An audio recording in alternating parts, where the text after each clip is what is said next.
실력이 버티는 머스터드넷 고혁준 선생입니다.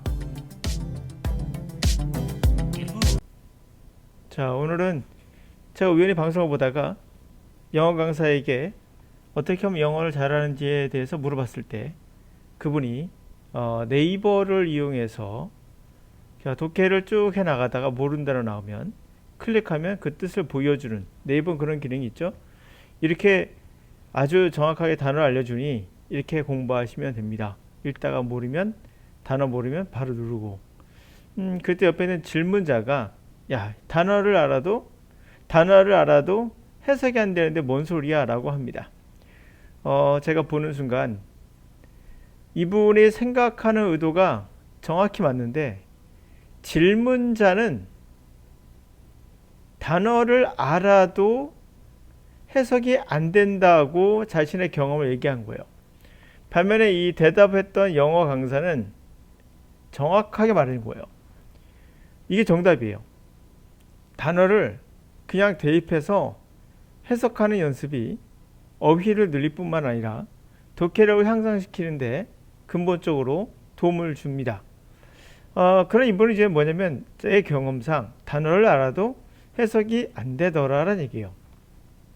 그런 경우는 첫 번째, 단어의 의미를 정확히 알지 못해서 라고 일반적으로 대답을 하겠죠. 뭐 그럴 수도 있습니다. 맞는 이야기이기도 하고요. 그럼 다른 의미란 말을 하니까 자꾸 우리가 모든 것을 정확히 다 암기해야 될 것 같잖아요. 한 단어가 있으면 뜻이 1번부터 뭐 10번까지 있다 하면 다 암기해야 될 것 같은 그런 어감을 주죠. 모든 단어가 이렇다면 정말 힘들 거예요. 그러나 대부분 그러하지 않습니다. 그래서 저는 정확히란 말을 별로 좋아하지 않아요. 언어에서 정확하다는 것은 사실 존재하지 않을 수도 있습니다. 수학이 아니기 때문에. 모든 언어는 정확한 것을 우리도 말할 수 없을 수 있어요. 뭐 예를 들어 볼까요? 뭐가 있을까요? 지금 우리가 대화할 때도 어떤 과일에 관한 이야기를 한다 했을 때 과일하면 특별히 머리에 떠오르는 건 있어요. 그렇지만 토마토는 과일인가요? 야채인가요? 하면 정의 내리기가 힘들잖아요. 우리가 뭔가 이야기할 때도 정의를 낸다는 건 굉장히 힘들어요. 그래서 다른 의미에 정확히 알지 못해서 가능할 수도 있고 뭐 아닐 수도 있고요. 이게 중요한 포인트가 아니에요, 사실은. 필요한 문법 체화가 되지 못한 채 단어만 가지고 독해를 하고 있기 때문에 해석이 안 된 것이다 라고 일반적으로 강사들이 많이 하죠. 일반적으로 틀리죠. 역사는 그것을 정확히 보여주고 있습니다. 갈릴레오가 태양이 돈다고 했을 때 모두 다 틀렸다고 했습니다. 그리고 이러한 것들 전부 다 그러합니다. 독해에서는 문법이 체화되지 않았다. 그 문법이 왜 체화가 되지 않았을까요? 아실 겁니다. 어렵잖아요. 문법이 어렵기 때문에 그러한 거 아니겠습니까? 예를 한번 들어볼까요? 어렵다는 것을 예를 한번 들어보죠. 밑에 좀 내려가서 하죠. 예를 들어서 공간 좀 잡아볼까요? 네, 여기다 합시다. 여러분들이 잘 알고 있는 표현으로서 if란 단어를 쓰면, 그리고 만약에 그것이 뭐뭐라면 했을 때 was를 쓰지 않고 were를 쓴다는 거 아마 많이 배웠을 거예요. 이렇게 쓰는 거. was를 쓰지 왜 굳이 were를 쓰지? 이렇게 얘기 많이 합니다. 근데 여러분 아셔야 될 것은 뭐냐면 둘 다 오케이예요. 모든 미국인들에게 물어본다면 둘 다 맞다고 할 거예요. 그럼 왜 자꾸 우리는 뭐라고 배웠을까? 아마 여러분들 중학생 또 고등학교 거치면서 이런 것들이 다 규정이거든요. 규칙이 왜 굳이 하지 마가 많을까? 규정이 많고 복잡할수록 그것은 이러한 특성을 갖고 있습니다. 시대를 본다면 옛날에는 종교에 관련된 사람들이 이제 우리가 말하는 귀족이라고 말할 수 있겠죠. 그리고 이제 귀족 사회가 오죠. 그리고 현재는 뭐 메트로크래시라다가 교육을 받은 자 이상하긴 한데 교육을 많이 받은 자 또는 뭐 메트로크래시나 뭐 하여튼 그런 거 그렇게 할까요? 그냥 뭐 전문가로 합시다. 전문가. 네, 전문가. 이렇게 합시다. 그러면 뭐 돈 많은 사람일 수도 있겠고요. 우리가 이런 거보다 상위 계층이라고 해야 할까요? 우리가 정확한 말이 뭔지 모르겠어요. 우리가 상위 계층이란 말이 이제는 신분이 아니기 때문에 전문 교육을 받은 사람 또는 남다른 돈을 많이 번 사람, 또 상위계층이라 하죠. 정확한 정의는 없지만 그 밑에는 또 우리가 말 일반 대중이 있겠죠. 일반 대중. 그 이들이 사용하는 언어가 있습니다. 다시 말하면 언어라는 것은 변화예요. 변화. 물과 같아요. 그러니까 대중은 바다와 같아서 크게 흘러갑니다. 변화가. 변천이 나겠죠. 근데 이 위에 있는 대중이 아닌 이 종교, 귀족, 이 신분에 갖고 있는 사람들은 변화를 싫어해요. 그래서 학습된 것을 좋아하죠. 그리고 학습이라는 건 뭐죠? 생각해 보시면 압니다. 학습이라는 것은 과거를 학습하는 거지 미래를 학습할 수는 없죠. 다 과거에 머무르는 사람들의 특징이에요. 과거에 모른다는 것은 그만큼 변화에 원치 않는 거죠. 그래서 종교, 귀족 올라오면서 지금 영국 같은 경우 예를 들면 영국에서도 귀족들이 다니는 학교는 일반적으로 쓰는 액센트를 쓰지 않죠.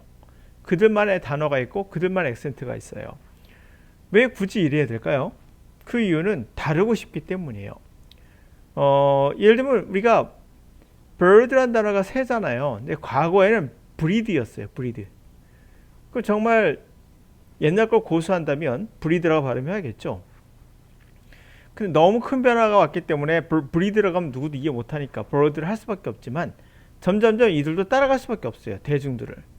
그러나 그 순간 자신이 존재하는 순간은 대중에 대한 좀 멸시, 대중에 대한 어떤 뭐 싸다, 이거 값싸다 이런 느낌을 주기 위해서는 그들은 옛날 걸 고수해야 되는 거예요. 그래서 옥스퍼드가 특히 옥스퍼드 같은 출판사에서 나오는 영어 책들은 뭐라고 해요? 왜?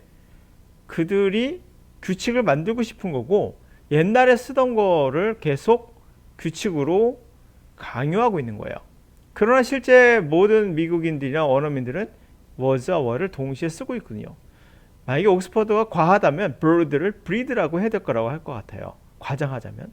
그러니까 그 정도로 커다란 흐름 속에서 위에 있는 우리가 말하는 이들은 꼭 뭔가 규칙이 있는 것처럼 이야기를 하죠. 그러나 세상은 계속 바뀌어나가고 있기 때문에 그들도 어쩔 수 없이 바다로 흘러갈 수밖에 없어요.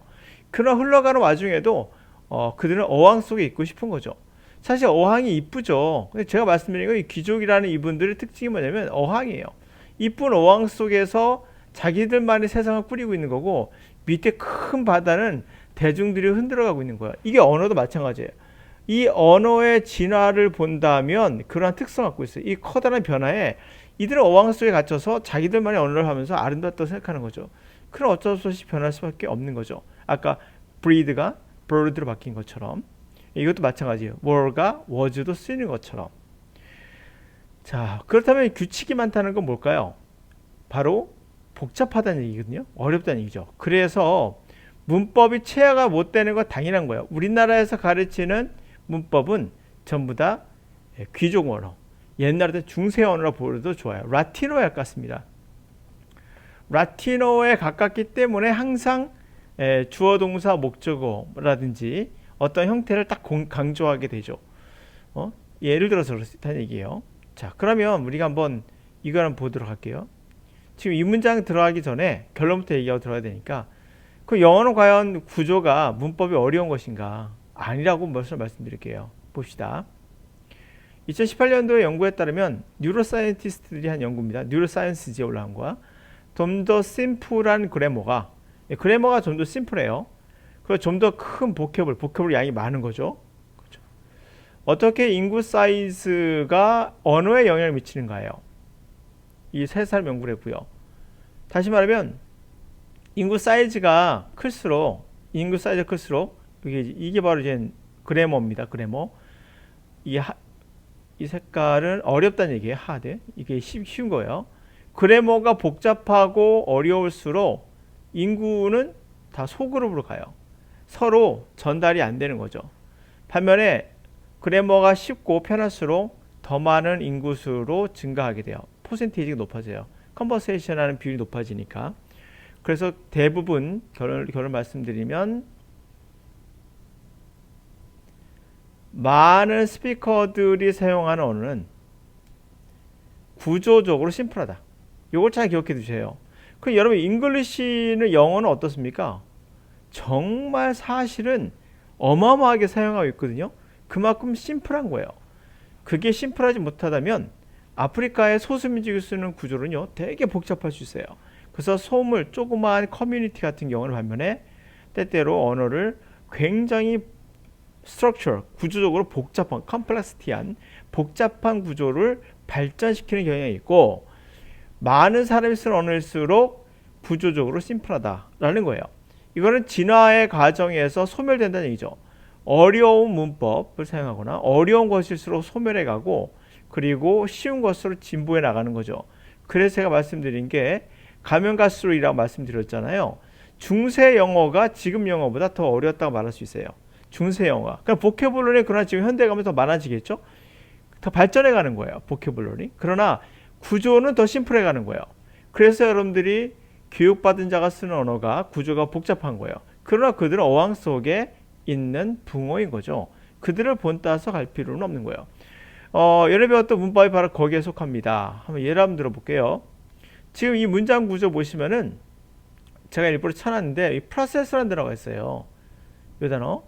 그 여러분 기본적으로 주어 동사 목적어 정도는 알고 있죠. 그럼 이 단어를 잘못 해석할 수 있겠죠.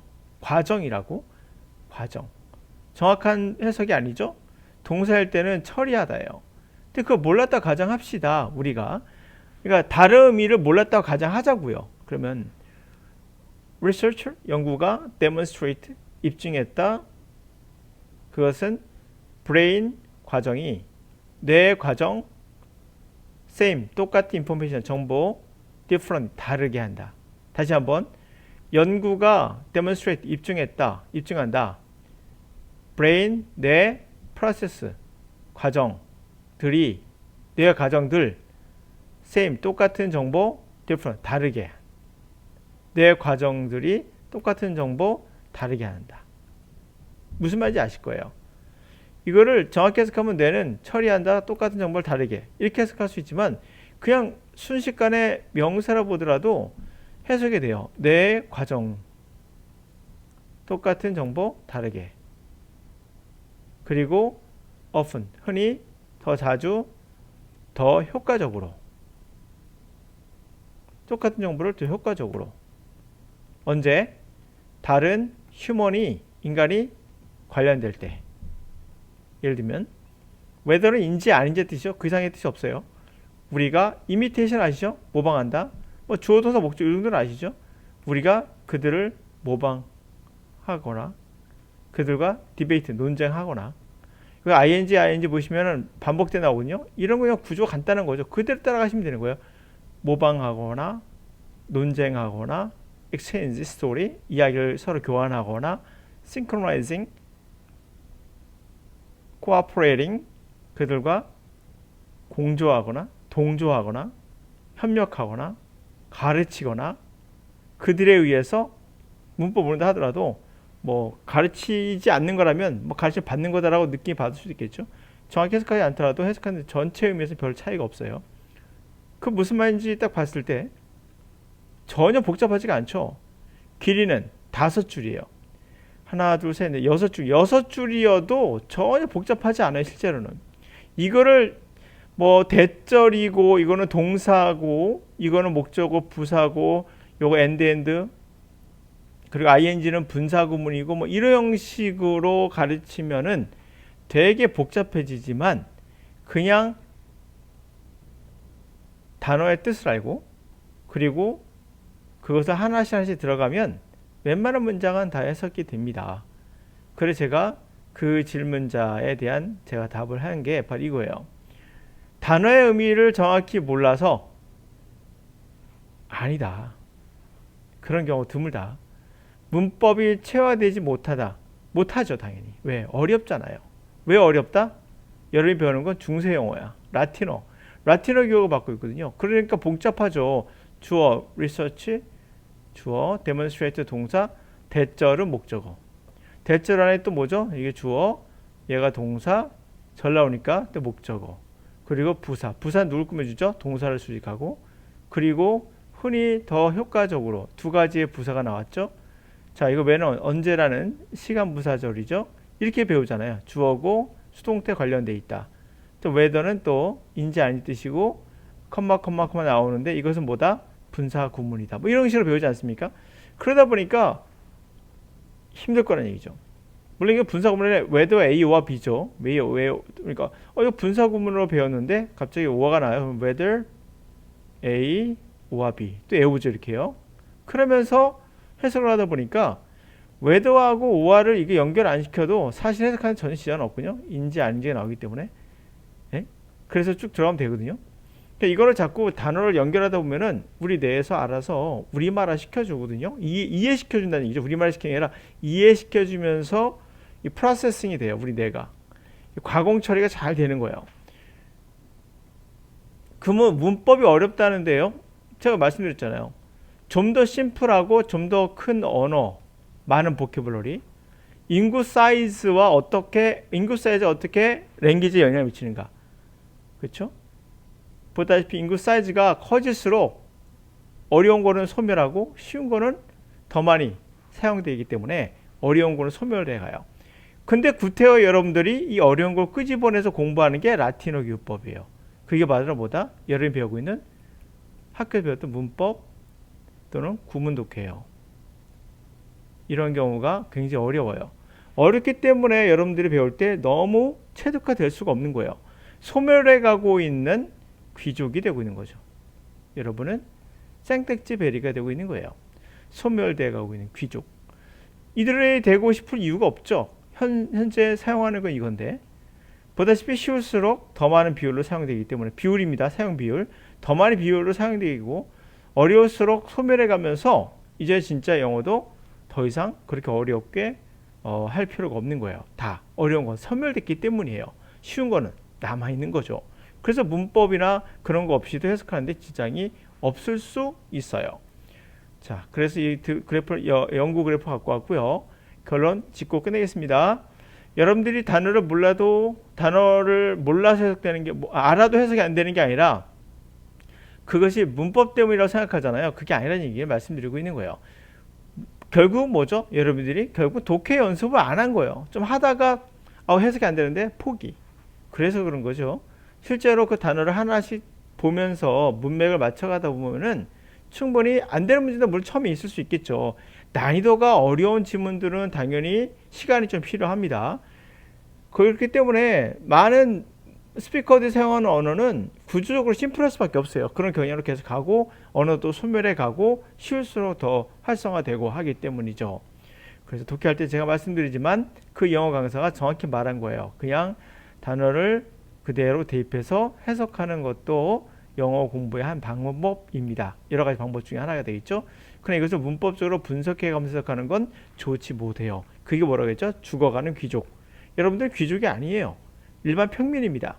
그리고 여러분들 가르치는 강사들도 귀족이 아니에요. 그들이 배웠던 건 옥스포드나 이런 데서 나온 그러한 책이나 문법책을 갖고 가르치고 있는 거예요. 근데 옥스포드 자체가 일반화됐다 볼 수 없어요. 그들만의 문화에 살고 있거든요. 영국이라는 나라 자체도 미국도 마찬가지예요. 자기들만의 문화가 있거든요. 자, 어항 속에 있는 조그마한 무리들이 사용하는 언어를 전체 다 그렇다고 생각하면서 배울 필요가 없는 거죠. 그냥 해석하시면서 들어가시면 되겠습니다. 자, 오늘은 이걸로 정답을 내려봤습니다.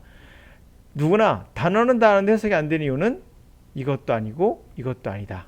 문법으로 분석하려고 하니 더 어려워지는 것이다. 그냥 단어 대입하면서 해석하는 게 오히려 더 간단하지만 심플하지만 더 좋은 독해법이다 라고 말씀드리죠.